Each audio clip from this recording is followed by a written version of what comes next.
Hello class 10th, welcome to Ashish coaching classes. My name is Rupali Bhardwaj. आज के इस video में मैं आपको carbon and its compound chapter के बारे में कुछ एक्सप्लेन करूंगी। इसके पहले के वीडियोस में मैंने आपको कुछ इंट्रोडक्शन वगैरह और नोमेनक्लेचर वगैरह स्टार्ट किया था, जिसमें मैंने एल्केन, एल्कीन, एल्काइंस के बेसिक फार्मूलाज जो भी जनरल फार्मूलाज होते हैं वो, और साथ ही साथ एल्केन, एल्कीन, एल्काइंस के स्ट्रक्चर्स। ठीक है, मतलब मेनली जो प्रीफिक्सेस ऐड हो रहे थे मिथ, इथ, प्रोप, ब्यूट, और कैसे हम उसका फार्मूला बना रहे थे एल्केन, एल्कीन और एल्काइन के टर्म्स में। ठीक है, कौन सिंगल बॉन्ड था, कौन डबल बॉन्ड था, कौन ट्रिपल बॉन्ड था। ठीक है, तो ये सारी चीजें आपको क्लियर होनी चाहिए, बिकॉज ये हम एक स्टेप आगे चल रहे हैं। ये जो वीडियो है ये आपको फंक्शनल ग्रुप्स के बारे में बताएगा, जिसमें हम बेसिकली जो हम फॉर्मूला हम इससे पहले बना रहे थे उसमें सारे कार्बन और हाइड्रोजन के ही चेंज थे, जिसमें सिर्फ कार्बन और हाइड्रोजन, हाइड्रोकार्बन्स प्रेजेंट थे। ठीक है, कोई भी उसमें दूसरा कोई भी कंपाउंड ऐड नहीं हो रहा था, लेकिन यहाँ पे अब ऐड होगा, जैसे कि O या OH या फिर क्लोरीन, ब्रोमीन। ठीक है, ये सारी चीजें एक हाइड्रोजन को हटा के यहाँ पे ऐड होने वाली हैं। तो अब इसका कुछ नाम जो होगा वो अलग तरीके से लिखा जाएगा। ठीक है, तो हम ये वीडियो स्टार्ट करते हैं। इसमें देखिए, आपको सबसे पहले फंक्शनल ग्रुप्स का बारे में बताया कि बेसिकली फंक्शनल ग्रुप होते क्या हैं। ठीक, तो देखिए, functional groups are defined as specific atoms, group of atoms or ions which are part of a larger hydrocarbon chain and impact the characteristics properties to the compounds। ठीक है, functional group क्या होते हैं? जब ये किसी भी लॉन्ग कार्बन चेन में या हाइड्रोकार्बन चेन में अटैच होते हैं, ज्वाइन होते हैं वहाँ पे, तो उसकी केमिकल प्रॉपर्टीज या उसकी कैरेक्टरिस्टिक प्रॉपर्टीज में थोड़ा सा चेंजेस ले आते हैं। ठीक है, और हम ये कह सकते हैं कि वो एक हाइड्रोजन जो पर्टिकुलर कंपाउंड है जिसमें हमने सारे चीज़ें हाइड्रोजन और कार्बन से मिलके बनाई हैं, उसमें से एक हाइड्रोजन जो होगा वो एक्सक्लूड होगा और उसकी जगह पे एक फंक्शनल ग्रुप ऐड होगा। ठीक है, और वही फंक्शनल ग्रुप हम आज पढ़ेंगे। देखिए, सबसे पहला जो भी फंक्शनल ग्रुप हम पढ़ रहे हैं उसको बोलते हैं हैलोजेंस। ठीक है, हैलोजेंस क्या होते हैं? जैसे आपने कहीं पे भी एक हाइड्रोजन हटा दिया किसी भी फॉर्मूला में और उसमें क्लोरीन, ब्रोमीन या आयोडीन उसमें ऐड कर दिया, जैसे कि मैं आपको बताती भी जाऊंगी अगर मैं हैलोजेंस के बारे में बात करूं। ठीक है, तो हैलोजेंस के केस में क्या हो रहा है, आप क्लोरीन, ब्रोमीन, आयोडीन वगैरह ऐड कर रहे हैं। जैसे कि मैं प्रोपेन का एग्जांपल लूंगी, तो यहाँ पे मैंने कार्बन, प्रोपेन में कितने कार्बन होते हैं? अगर आपने वो चीज़ें याद कर ली हैं तो अब आपके लिए ये चीज़ें ईजी हो जाएंगी कि प्रोपेन में कितने कार्बन होते हैं? 3 कार्बन होते हैं। ठीक है, अब हमें ऐड करना है एक फंक्शनल ग्रुप। जैसे मैंने बताया कि हाइड्रोजन, देखिए मैं पहले पूरा एक स्ट्रक्चर ही प्रोपेन का बना देती हूँ, उसके बाद ज़्यादा इजीली समझ में आ जाएगा। ठीक है, ये प्रोपेन का स्ट्रक्चर है जिसमें सब तरफ हाइड्रोजन हाइड्रोजन हाइड्रोजन अटैच है, क्योंकि ये एन है तो कहीं पे भी डबल या ट्रिपल बॉन्ड नहीं होगा। अब यहाँ पे क्या करना है, सिर्फ एक हाइड्रोजन को हटा के इसकी जगह पे हम क्या करेंगे, ये functional group that is halogens, hello को ऐड कर देंगे। या तो आप क्लोरो ऐड करो या ब्रोमो ऐड करो या आयोडो ऐड करो, फ्लोरो ऐड करो, कुछ भी हो सकता है। ठीक है, सॉरी। तो इन चीज़ों को ऐड करने के बाद यहाँ पे इसका नाम चेंज हो जाएगा। तो जैसे मान लो कि मैंने एक हाइड्रोजन को यहाँ से एक्सक्लूड किया और इसकी जगह पे मैंने डाल दिया, चलो ये डाल देते हैं क्लोर। ठीक है, क्लोरीन। ठीक है, अब इसका जो नाम होगा, ठीक है, उसका नाम चेंज हो जाएगा। आपको इसकी जगह पे लिखना पड़ेगा। सबसे पहले तो ये क्या स्ट्रक्चर था? प्रोपेन का। ठीक है, तो आप प्रोपेन लिखेंगे। ठीक है, अब आपको याद रखना है कि जब भी हैलोजेंस वगैरह ऐड होते हैं किसी भी फॉर्मूला में, तो आप कभी भी उसको एज अ सफिक्स ऐड नहीं करेंगे, आप उसको एज अ प्रीफिक्स ऐड करेंगे, यानी सबसे पहले उसके आगे ऐड होगी वो चीज़ें। जैसे कि इसके लिए जो प्रीफिक्स, यहाँ पे प्रीफिक्सेस क्या यूज होंगे, यहाँ पे हम हैलोजेंस की केस में प्रीफिक्सेस लगाते हैं, तो इसकी केस में प्रीफिक्स ऐड होगा आपका क्लोरो, इसके केस में होगा ब्रोमो, इसके केस में होगा आयोडो। ओके, ये प्रीफिक्सेस ऐड होंगे। तो अब आपको समझ में आ गया होगा यहाँ क्या लगेगा, प्रोपेन के आगे नाम लगेगा क्लोरो। क्यों क्लोरो लगा? क्योंकि यहाँ पे क्लोरीन लगा हुआ है, ठीक है, एक हैलोजन लगा हुआ है, दैट इज क्लोरो। तो इस पर्टिकुलर स्ट्रक्चर का नाम, इस जो स्ट्रक्चर जो मैंने बना दिया, इसका नाम हो गया क्लोरोप्रोपेन, ठीक है। अगर इसकी जगह पे Br होता तो इसका नाम हो जाता ब्रोमोप्रोपेन, ठीक है, क्या हो जाता? ब्रोमोप्रोपेन। I लगा रहता तो आयोडोप्रोपेन, F लगा रहता फ्लोरोप्रोपेन, ठीक है। तो हम कभी भी चीजें जो भी ब्रोमीन या हैलोजन से रिलेटेड अगर चीजें अगर फॉर्मूला में लगी हुई हैं तो हम उसको एज अ प्रीफिक्स ऐड करेंगे, सबसे पहले ऐड करेंगे, और बाद में हम उसका जो प्रॉपर नाम है वो हम लिख देंगे प्रोपेन, ठीक है। आपको हैलोजेंस क्लियर हो गया? हैलोजेंस के केसेस में कैसे करेंगे? हम लास्ट में या कहीं पे भी एक हाइड्रोजन को एक्सक्लूड करके कोई भी एक हैलोजन ग्रुप लगाएंगे और उस ग्रुप का नाम शॉर्ट फॉर्म में यहाँ पे उसके प्रीफिक्सेस दिए हुए हैं कि क्लोरो, ब्रोमो, आयोडो लगेगा, और उसको आप सामने लगा के उस पर्टिकुलर स्ट्रक्चर का नाम लिख देंगे। कितने कार्बन है यहाँ पे? 1 2 3 वाले क्या होते हैं? प्रोप होता है, तो हो गया प्रोपेन। सिंगल बॉन्ड है, कहीं पे भी डबल बॉन्ड नहीं है, इसलिए प्रोपेन, ठीक है। I hope you are clear with the halogens. Okay, now will turn our next topic, will go to the next topic, that is alcohol. Alcohol, ठीक है, alcohol functional group. Alcohol functional group में क्या है? आप देख रहे हैं यहाँ पे क्या ऐड हो रहा है? OH ऐड हो रहा है। हर जगह पे आपको एक H एक्सक्लूड करना है और उसकी जगह पे फंक्शनल ग्रुप अटैच करना है, ठीक है। नाम में भी चेंजेस आएंगे, याद रखिएगा। इसके नाम में चेंजेस नहीं थे क्योंकि ये प्रीफिक्सेस में ऐड हो रहे थे।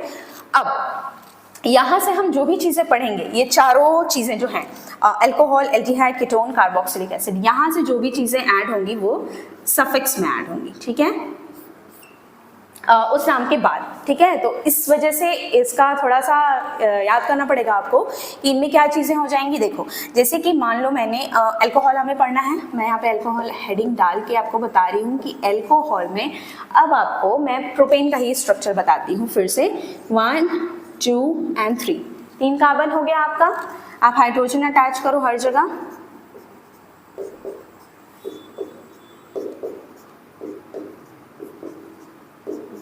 ठीक। ये स्ट्रक्चर किसका हो गया? प्रोपेन का, ठीक है। इसका नाम क्या है? प्रोपेन, ठीक। अब देखें यहाँ पे, अब मैं यहाँ पे एक H वाले पार्ट को एक्सक्लूड करके यहाँ पे OH लगा देती हूँ। क्यों? क्योंकि अल्कोहल जो है उसका फंक्शनल ग्रुप क्या है, मतलब उसके जो फंक्शनल ग्रुप जिसमें हम अल्कोहल उसका नाम लिखेंगे उसका अटैचमेंट है OH, ठीक है। अब उस अटैचमेंट को हमने लगा दिया यहाँ पे। अब इसका नाम चेंज हो जाएगा पूरी तरीके से। अब इसका नाम क्या हो जाएगा? इसका नाम देखिए क्या होगा। ये एक एल्केन है, ठीक। लिखने का तरीका बताया जा रहा है कि फॉर्मूला का नाम कैसे, मतलब केमिकल स्ट्रक्चर का नाम कैसे लिखेंगे आप। तो एल्केन है ये। एल्केन में कुछ नहीं, आपको ई को एक्सक्लूड कर देना है, ई को हटा के, ठीक है। ई को हटा के उस पर्टिकुलर फंक्शनल ग्रुप का सफिक्स ऐड कर देना है।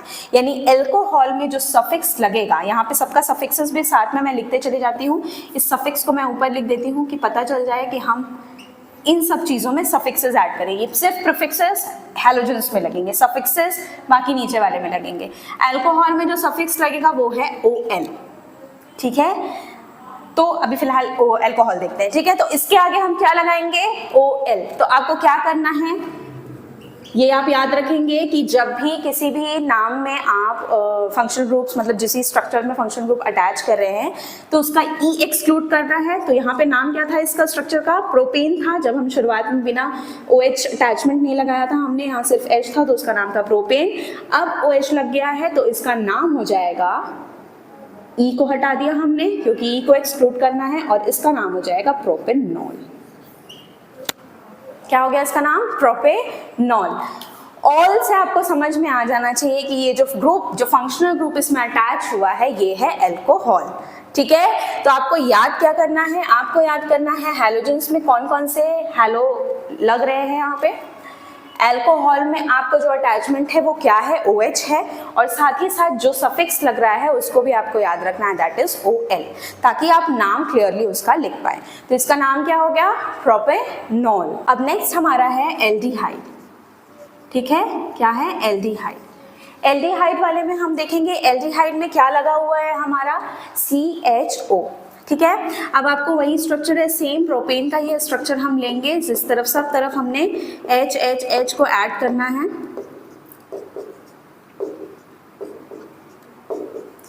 ठीक, अब देखिए, अब फंक्शनल ग्रुप हमारा जो अटैचमेंट है वो है CHO। तो इसमें हम क्या करेंगे, एक डबल बॉन्ड O लगेगा, ठीक है, एक तरफ आप हटा देंगे और एक तरफ आप डबल बॉन्ड करके यहाँ पे O लगा देंगे, ठीक है, और एक तरफ H लगा रहेगा। मतलब ये जो अटैचमेंट है C डबल बॉन्ड O और H, यानी कि ये क्या है, CHO। ये CHO ही क्या है, हमारा एल्डिहाइड है, ठीक है। तो इसमें जो सफिक्स लगेगा, पहले इसका नाम, जब इसमें कोई भी अटैचमेंट नहीं था, कोई भी फंक्शनल ग्रुप अटैच नहीं था, तो इसका नाम था प्रोपेन। लेकिन जैसे ही इसमें अटैचमेंट लग गया, किसका, जो फंक्शनल ग्रुप लग गई CHO, इसके बाद इसका नाम क्या हो जाएगा, देखिए, इसके बाद इसका नाम हो जाएगा सेम, हमको E एक्सक्लूड करना है, हम लिखेंगे प्रोपेन, और E को हमको एक्सक्लूड करना है, और हमें क्या सफिक्स लगाना है, इसमें जो सफिक्स लगेगा आपका, अल्कोहल में आपका OL लग रहा था, इसमें जो आपका सफिक्स लगेगा वो लगेगा AL। मैं ऐसा ब्रैकेट बना देती हूँ, ओके। हाँ, तो अल्कोहल में जो सफिक्स आपका लगेगा वो क्या लगेगा, आपका AL। तो अब यहाँ पे नाम हो जाएगा इसका प्रोपेनल, ठीक है। I hope you are clear with this कि एल्केन में क्या हो रहा है, मतलब एल्केन में बेसिकली, या नाम करने में, नामिंग जब हमने नाम उसका लिख रहे हैं तो उसमें क्या हो रहा है, जब भी E लास्ट में आ रहा है तो उस E को हम एक्सक्लूड कर रहे हैं और उसकी जगह पे हम एक सफिक्स ऐड कर रहे हैं उस फंक्शनल ग्रुप के हिसाब से कि कौन सा फंक्शनल ग्रुप उसमें लगा हुआ है। CHO वाला फंक्शनल ग्रुप लगा है तो हम लगाएंगे लास्ट में अल, दैट इज AL, E को एक्सक्लूड करके, तो इसका नाम क्या हो गया, प्रोपेनल। अब नेक्स्ट हमारा देखिए कीटोन, ठीक है। मैं नेक्स्ट फंक्शनल ग्रुप बताऊंगी आप, कीटोन। कीटोन और एल्डिहाइड में थोड़ा सा बस डिफरेंस है। जो हम एल्डिहाइड बना रहे थे, मैं डिफरेंस बताने के लिए एक बार फिर बता देती हूँ कि जो हम एल्डिहाइड बना रहे थे उसको हम कैसे कर रहे थे, उसको हम कैसे कर रहे थे, C double bond OH H H H और H। उसमें हम क्या कर रहे थे, ये फंक्शनल ग्रुप अटैच कर रहे थे इस टाइप का कुछ, किसमें, एल्डिहाइड में, ठीक है। एल्डिहाइड में हम ये कर रहे थे। कीटोन में हम क्या करेंगे, थोड़ा सा बस डिफरेंस हो जाएगा। कीटोन के केस में क्या होगा, देखिए, कीटोन के केस में आप जो ये डबल बॉन्ड O रहेगा ये बीच में लगाएंगे, ठीक है। यानी कि कहीं पे भी जब डबल बॉन्ड O इस तरीके का शो करेंगे आप, ठीक है, जहां पे H नहीं है, ठीक, क्योंकि अगर H लग गया तो वो एल्डिहाइड होगा, लेकिन अगर कहीं बीच में डबल बॉन्ड O सिर्फ लगा है, उसके आसपास कहीं H नहीं है, तो वो कहलाएगा कीटोन, ठीक है। तो वो क्या कहलाएगा, कीटोन। ये देखिए कुछ इस तरीके का स्ट्रक्चर हो जाएगा जिसमें आपका बीच में ही अटैचमेंट है, that is C double bond O।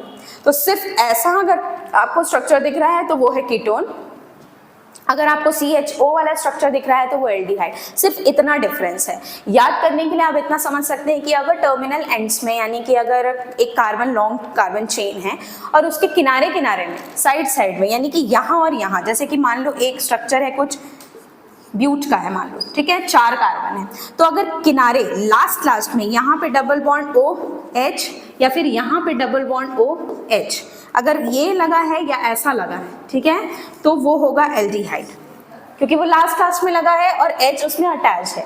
लेकिन अगर यही चीज बीच में लगी है, डबल बॉन्ड O, यहाँ पे हम कहीं भी H अटैच नहीं करेंगे क्योंकि ऑलरेडी 1 2 3 4 हो चुके हैं और C डबल बॉन्ड O लगा है, तो जब ऐसा अटैचमेंट कहीं पे दिखेगा आपको बीच में, सेंटर में, ठीक है, तो वो कहलाएगा कीटोन का फंक्शनल ग्रुप, कीटोन, ठीक। अब एल्डिहाइड में तो आपने देख लिया कि किस तरीके से नेमिंग कर रहे थे। इसका नाम क्या हो जाएगा, इसका नाम हो जाएगा प्रोपेन। आप एज इट इज प्रोपेन लिखें और E को जैसे मैंने बताया एक्सक्लूड करना है, एक जैसे ही आपने E को हटा दिया, इसमें जो आपका सफिक्स लगेगा वो आपका लगेगा ओन। नाम से ही समझ सकते हैं, एल्डिहाइड में Al लग रहा था, अल्कोहल में OL लग रहा था, लास्ट में OL है, कीटोन में लास्ट में ONE है तो ONE लग रहा है, तो इसका नाम क्या हो जाएगा, प्रोपेनोन। क्या नाम हो जाएगा इसका, प्रोपेनोन। किसका, ये वाले का, ठीक है, कंफ्यूज नहीं होना है स्ट्रक्चर के बीच में, ये मैंने एक्सप्लेन करने के लिए लिखा है यहाँ पे, इसको मैं मिटा देती हूँ। डिफरेंस बताने के लिए मैंने लिखा था यहाँ पे एल्डिहाइड और कीटोन। कीटोन में क्या है, डबल बॉन्ड O सिर्फ बीच में कहीं पे लगा रहेगा, टर्मिनल एंड्स में नहीं लगे रहेंगे, क्योंकि अगर लास्ट लास्ट में लगा है तो वहाँ पे हाइड्रोजन लगा रहेगा, और अगर हाइड्रोजन लग गया तो वो एल्डिहाइड कहलाएगा। हाइड्रोजन जहाँ नहीं लगा है, बीच में कहीं पे डबल बॉन्ड O लगा है, तो वो आपका कीटोन है, और उसमें आपका जो सफिक्स ऐड करोगे वो है ONE, और उस वजह से इसका जो नाम हो जाएगा वो हो जाएगा प्रोपेनोन। क्लियर? Okay, done. तो कीटोन भी आपका समझ में आ गया, क्या लगेगा आपका, किस तरीके से यहाँ पे चीजें हो रही थी। अब आपका तो अब आपको क्या हो गया, यहाँ पे आपने एल्डिहाइड कीटोन वगैरह को देख लिया। अब मैं आपको बताऊंगी कार्बोक्सिलिक एसिड के बारे में, ठीक है। जब कार्बोक्सिलिक एसिड को आप लिखेंगे, ऐड करेंगे, तो किस तरीके से वो होगा, ठीक है। देखिए, कार्बोक्सिलिक एसिड, कार्बोक्सिलिक एसिड जो है वो एल्डिहाइड के ही जैसा थोड़ा सा सिमिलर है, डिफरेंस आ जाएगा आपका कहाँ पे, जो अटैचमेंट है उसमें, ठीक है। देखिए, मैं प्रोपेन का ही मतलब एग्जांपल लूंगी। 3 कार्बन है आपके, 3 कार्बन में आप जब एल्डिहाइड ले रहे थे तो आपने डबल बॉन्ड O और H लगाया था। आप कीटोन ले रहे थे तो बीच में आपने डबल बॉन्ड O लगाया था। जब आप कार्बोक्सिलिक एसिड लोगे तो आप क्या करोगे, तो आप उसके आगे डबल बॉन्ड O और H लगेगा, ठीक है। यहाँ पे जैसे कि यहाँ पे मैंने डबल बॉन्ड O लगा दिया, और एक तरफ आपका OH भी लगेगा, ठीक है। जो आपका एल्डिहाइड में क्या हो रहा था, आपका डबल बॉन्ड O और H सिर्फ लग रहा था। एल्डिहाइड में क्या हो रहा था, कुछ ये था, ठीक है। कार्बोक्सिलिक में सिर्फ O जुड़ जाएगा जहाँ पे H लगा है, और ये जो पर्टिकुलर फंक्शनल ग्रुप है ये कहलाएगा कार्बोक्सिलिक एसिड, COOH, ठीक है। ये कार्बोक्सिलिक एसिड कहलाएगा। तो यहाँ पे आपका जो सफिक्स ऐड होगा वो क्या ऐड होगा, आपका सफिक्स यहाँ पे ओइक एसिड, एसिड भी आप जोड़ेंगे साथ में, ठीक है। कार्बोक्सिलिक, कार्बोक्सिलिक, ठीक है, ओइक एसिड ऐड करेंगे आप लास्ट में। तो इसका नाम क्या हो जाएगा, 3 कार्बन है, बाकी सब तरफ हाइड्रोजन हाइड्रोजन अटैच्ड है, तो इसका नाम क्या हो जाएगा, इसका नाम हो जाएगा प्रोपेन। एज इट इज लिखिए, जैसे आपने ऊपर अभी फॉर्मूला बना रहे थे आप, ई को आपको एक्सक्लूड करना है, आपने हटा दिया। आपको क्या सफिक्स ऐड करना है, ओइक यानी OIC, तो आपने OIC ऐड किया, साथ ही साथ एसिड, तो इसका नाम क्या हो गया, प्रोपेनोइक एसिड, ठीक है। समझ में आ गया आपको कि किस तरीके से आपको नेमिंग करना है। कार्बोक्सिलिक कंप्लीट हो गया ना, ठीक है। तो किस तरीके से नेमिंग करना आपको समझ में आ गया। कार्बोक्सिलिक है तो ओइक जोड़ना है लास्ट में, OIC और एसिड। तो आपको याद क्या करना है मेन, इसमें ये याद करना है कि किस हैलोजेंस में आप, मतलब हैलोजेंस वगैरह में आप जो है प्रीफिक्सेस ऐड कर रहे हो, उसमें सफिक्स ऐड नहीं होगा, और जो बाकी बचे alcohol, ketone, carboxylic acid, aldehyde, इन सब में जो है क्या लास्ट में ऐड होगा, यानी कि जो सफिक्सेस ऐड होंगे वो OL, AL, ONE और OIC एसिड ऐड होगा, ठीक है। इन चीज़ों को याद रखने के बाद सिर्फ आपको कार्बन के नंबर्स गिनने हैं, और उस हिसाब से जैसा आपको प्रीफिक्सेस मैंने प्रोपेन, ब्यूट ये सारी बताई थी, जैसे इसके आगे मतलब अगर 4 कार्बन होते तो इसका नाम हो जाता butanoic acid, pentanoic acid, hexanoic acid, ठीक है। और इसी तरीके से अगर कीटोन में अगर 2, 3, 4, 5 कार्बन है तो उस हिसाब से कार्बन नंबर के हिसाब से हम उसका नाम लिखेंगे, जैसे प्रोपेनोन, ब्यूटेनोन, हेक्सेनोन, ठीक है। एल्डिहाइड में अगर मैं प्रोपेन के अलावा बताऊं तो उसकी जगह ब्यूटेनल, ठीक है, हेक्सेनल, हेप्टेनल, ठीक। और अल्कोहल में भी सेम OL जुड़ जाएगा, हेप्टेनॉल, ब्यूटेनॉल, हेक्सेनॉल, ठीक है, ये सारी चीजें हो जाएंगी। तो I hope you are clear with this topic, that is functional group. हम और इसके आगे और भी कुछ स्ट्रक्चर्स लेके आएंगे आपके लिए, ठीक है। तो आज के लिए इतना काफ़ी है। आज आपको ये चीज़ें अच्छे से याद कर लेनी है। तो एंड करते हैं हम ये वीडियो अपना। अगर आपको मेरा ये वीडियो पसंद आया तो प्लीज़ लाइक करें, सब्सक्राइब करें और शेयर करें। Thank you.